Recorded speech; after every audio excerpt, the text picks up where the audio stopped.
Hello guys, hope you're doing well, hope you're having a good weekend. Apologies for the delay in getting you a video after the Wolves game. I didn't see the game live. As you'll know, if you follow me on Twitter or listen to this week's Arsecast on Friday, I was on stage at the time. I was doing my one-man show, The Boxer, at Soho Theatre. And I went on at half-time knowing we were losing 1-0 and in quite extraordinary circumstances, found out the score when a guy crept onto stage and basically whispered it into my ear.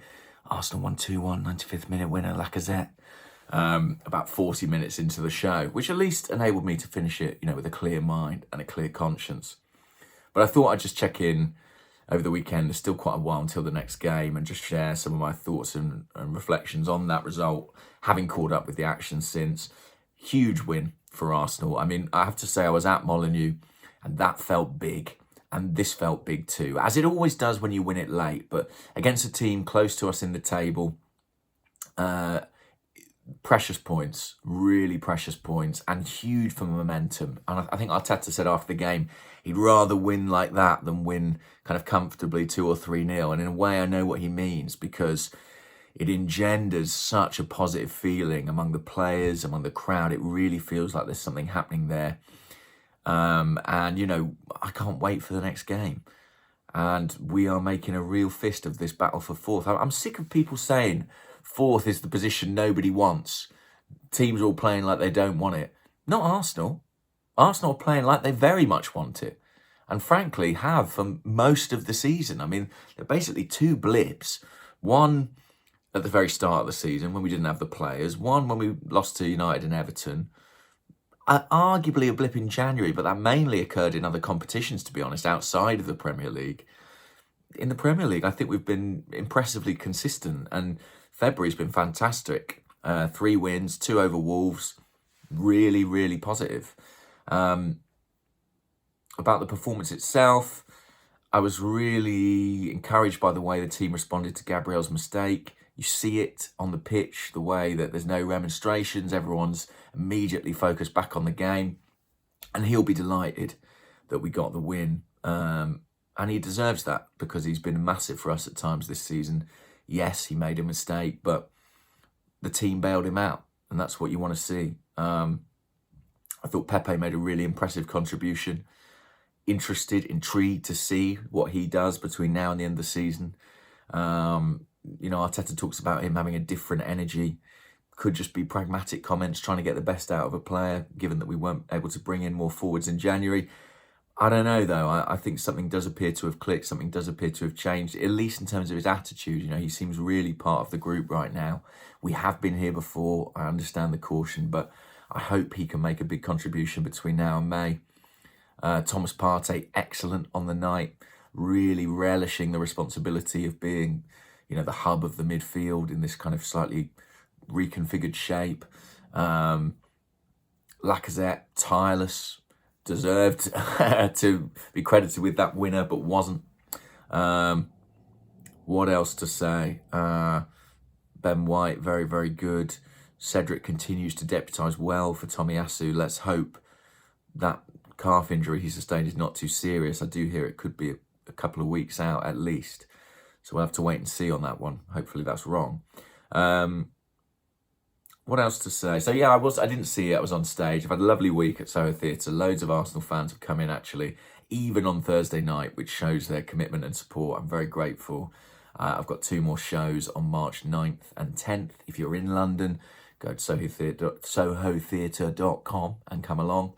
But I just wanted to also take some time today to wish a very happy birthday to Arseblog. Not Andrew himself, but Arseblog, the website, which is 20 years old today. An incredible achievement. Barely a day he's missed in that time, and when he has, others have filled in. And I really do think that its role in the football and Arsenal ecosphere sort of cannot be underestimated. We always think of Arsenal as this site with this huge online following.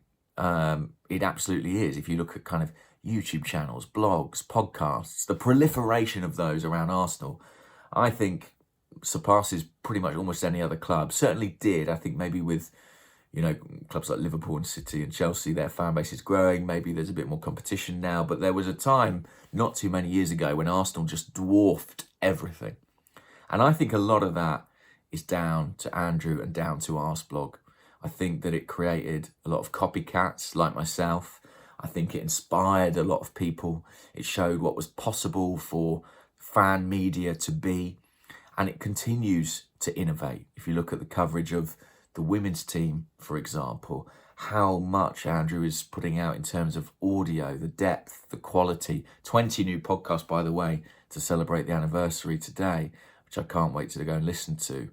I think it is testament to the work he's done, the skill of his writing, the skill of his audio production, but the commitment and the hard work too. It is the gold standard for fan media. I'm very proud to be associated with it, to be a part of it, to work with Andrew on the Arsecast Extra. And it's no exaggeration to say that I wouldn't be present or working in football in any way were it not for Andrew's example. It absolutely inspired me to write about Arsenal. I started out writing about Arsenal, just sort of writing player ratings after every game and posting them on the private Arseblog forum. And from that, decided to start my own blog. And here we are, years later, you know, doing the podcast, doing the YouTube, doing everything for The Athletic. It's a journey that really began with Arseblog. And I think in a world that is so full of quite reactionary media, where the people who shout loudest are heard most, where, you know, inflammatory takes really are the ones that take off, I think the fact that Andrew and Arseblog have managed to maintain such a reasonable tone and authorial voice through all that is pretty remarkable. And yeah, I can't speak highly enough of it. I wish Andrew all the best, and here's to another 20 years. It's quite a frightening prospect thinking about that, I'm sure, given how much work's gone into it. And I look forward to seeing Arseblog grow. I think we are lucky as Arsenal fans that we have sites like Arseblog and so many others, you know, and we're very blessed with the kind of fan media culture that exists around the club. You know, whether that's whatever your fancy, if it's the Arsenal Vision podcast or whether it's AFTV, you know, or one of the countless YouTube channels, podcasts, blogs that exist, Twitter accounts. I do think that having one leading light has inspired many others to follow. So yeah, if I was wearing a hat, I'd take it off, but I'm not. I'm just literally looking around thinking, is there a hat in here? Because I've got all my like sort of comedy props from back in the day. There probably is a hat. Oh, here we go. Here's a hat.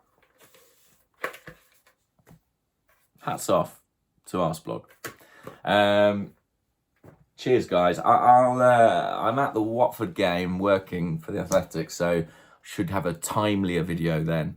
And I'm on Arsecast Extra, Handbrake Off, all the usual places tomorrow. Quite funny about Kepa, isn't it? Not saving a penalty and then missing one at the end. Quite funny. Bye.